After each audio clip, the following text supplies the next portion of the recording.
P होकर के आप कैसे मानेंगे मुकदमा पहले नोटिस देंगे? वो चीज़ भी इसका तरीका ये है कि पहली बात तो इसको आप रिसीव करते हो, इसका कोई लीगल वे नहीं होता है, इसका कोई लीगल हो नहीं, इसका जवाब नहीं देना है अपन को, ना इसको रिसीव करना है।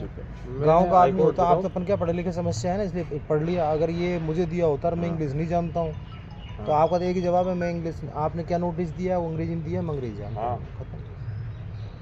भाई नोटिस तो आप नोटिस से घबराने की जरूरत नहीं है हमारे पे। पता ही नहीं, फेंक दो, फाड़ दो, इसका कोई जवाब देने की भी आवश्यकता नहीं। जवाब तो देना ही नहीं है, देना ही है, जवाब देके तो आपने रिसीव कर लिया, रिसीव कर लिया, आप तो लेना ही नहीं है।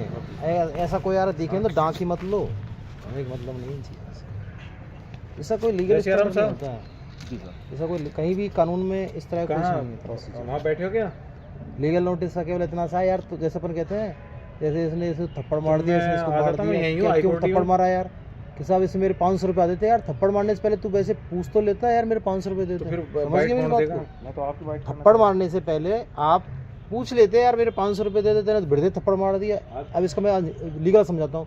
कोर्ट ये कहती है कि अगर आपको रिट पिटीशन लेके आ रहे हो तो एक बार तुम कोशिश तो करते आपस में, इसको बताते सही यार, वैसा मेरा ये काम है यार तुम, तो अगर आप रिट लाते हो मानहानि की कोई, तो वो पूछते साहब, तो वो कहता है साहब ये है, हम इससे पहले रिट से पहले हमने अपने स्तर पर हमने एक नोटिस देकर उनको सूचित भी कराया, भाई आप इसको हटा लीजिए, लेकिन उन्होंने इसको बात भी नहीं हटाया, इसलिए हम रिट लेके आए, ये कहना है। इसका एक तरीका ये होता है, कई बार जैसे 56(3) में जो एफआईआर दर्ज होते हैं, आप जानते हो लीगल उसको, आप तो कानून से कानून से नो है बिल्कुल।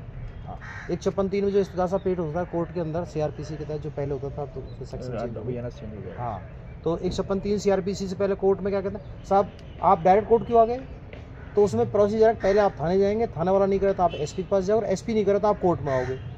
56(3) है, 56(1) थाने में जाइए, 56(2) एसपी के पास जाइए, 56(3) मजिस्ट्रेट के पास आइए, एफआईआर दर्ज कराने के 3 पे हैं। तो कोर्ट ये कहता है आप मेरे पास आए, इससे पहले आपने 1 और 2 का फॉलो किया क्या, वैसे पूछता है वो, नहीं करे नहीं करे।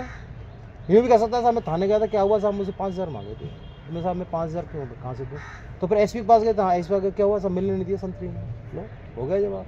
अब उसका तरीका दूसरा भी है कि आप एसपी को एक चिट्ठी लिख दो, वकील लोग कहते हैं एक चिट्ठी लिख दो एसपी को, एसपी को एक चिट्ठी लिखते हैं, सीमांत मुकदमा दर्ज करने के बाद उसको डाक में डाल देते हैं, और डाक की कॉपी लेकर के उसको लगाते हैं 56(3) में, जैसे हम गए थे सर।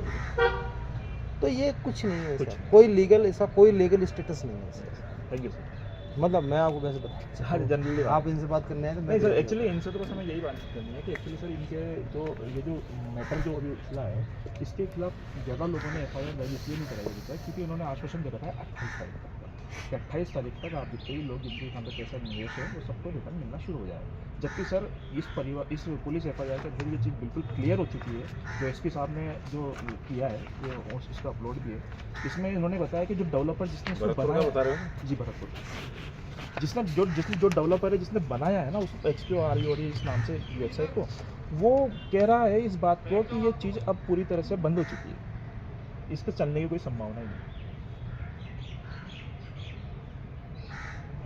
और ये तो सर सरकारी गवाह बना हुआ है, अदरवाइज मेन क्रिमिनल में तो ये भी आता है क्योंकि ये बनाने में शामिल है उसकी पूरे इन्वेस्टमेंट प्रोग्राम। हाँ तो मुकदमा दर्ज कराओ राज से, वो कह रहा है 28 वापस कर दूंगा तो हमारा राजीनामा कर लेंगे, तो लिख देंगे साहब पैसा प्राप्त हो गया है, एफआईआर लगा दो। सही कह रही भाई साहब। और अगर दर्ज करा दोगे चलते रहेगा, पुलिस जाने रोज जाने, तुम तो दर्ज करा के दूर बैठ जाओ, घर पे तुम्हारे बयान तो कराना है एक बार। बस बस बस अपने क्यों चक्कर में पड़ते हो। वो कह रहा है 2800 पैसे वापस दे दूंगा, भाई साहब 29 को ही लिख दूंगा, आप पैसे प्राप्त हो चुके हैं, कोई कार्रवाई नहीं चाहता। 28 को सुबह पैसे डाल दो, 1 घंटे बाद 1 घंटे वापस ले लेंगे केस हमारे, तू घबराता क्यों है, पैसा डाल पहले, ऐसी चीजें आ रहे हैं। आप तो मुकदमा दर्ज पैसे कराओ, जाने के बाद पैसे मिलते हैं क्या वैसे? और क्या मुकदमा दर्ज कराओ, कर आता हूँ खबर ही। एक वीडियो वाइट ले लो।